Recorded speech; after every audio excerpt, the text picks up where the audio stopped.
Dutch শহর রটারডামের বইজম্যানস van বিনিঙ্গেন জাদুঘর এক অনন্য সংগ্রহশালা, যেখানে জনগণের জন্য উন্মুক্ত করা হয়েছে সংগ্রহে থাকা বহু মূল্যবান শিল্পকর্ম। সেখানেই grey orange on maroon number 8 নামে মার্ক রথকোর একটি বিখ্যাত পেইন্টিং ঝুলছিল বিনা ব্যারিকেডে। হঠাৎ করেই এক শিশু ছুঁয়ে ফেলে ক্যানভাসের নিচের অংশ। এতে আঁচড় পড়ে ঐতিহাসিক শিল্পকর্মে, যার মূল্য 50 মিলিয়ন ইউরো, টাকার অঙ্কে যা 690 কোটি টাকা। জাদুঘরের ভাষ্য অনুযায়ী আঁচড় ততটা গভীর না হলেও দৃশ্যমান এবং শিল্পীদের জন্য গুরুতর চ্যালেঞ্জ, কারণ রথকোর এই পেইন্টিং অনার্নিশড, মানে এর ওপর নেই কোনো রক্ষা আবরণ। ফলে সামান্য স্পর্শ রঙের স্তরে ছিদ্র তৈরি করতে পারে। বড় রকমের স্ক্র্যাচ না হলেও দর্শকের চোখে তা অবিলম্বে ধরা পড়ে।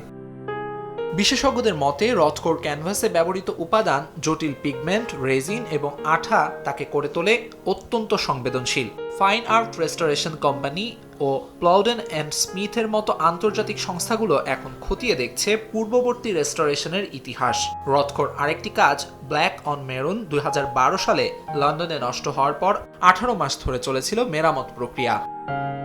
এ ঘটনায় উন্মুক্ত সংগ্রহশালার ভবিষ্যৎ নিয়েও প্রশ্ন উঠেছে। যুক্তরাজ্যের V&A ইস্ট বা ব্রিটিশ মিউজিয়ামের মতো প্রতিষ্ঠান যখন আর্কাইভ উন্মুক্ত করার পরিকল্পনায়, তখন রথকোর ক্যানভাসের এ আঁচড় তাদের ভাবিয়ে তুলছে। শিশুরা জাদুঘরের অংশ, এ নিয়ে দ্বিমত নেই, তবে নিরাপত্তা, দায়িত্ব আর সংবেদনশীল শিল্পের পরিবেশনা নিয়ে প্রশ্ন থেকেই যাচ্ছে। আমিরুল ইসলাম আলিফ, সময় সংবাদ।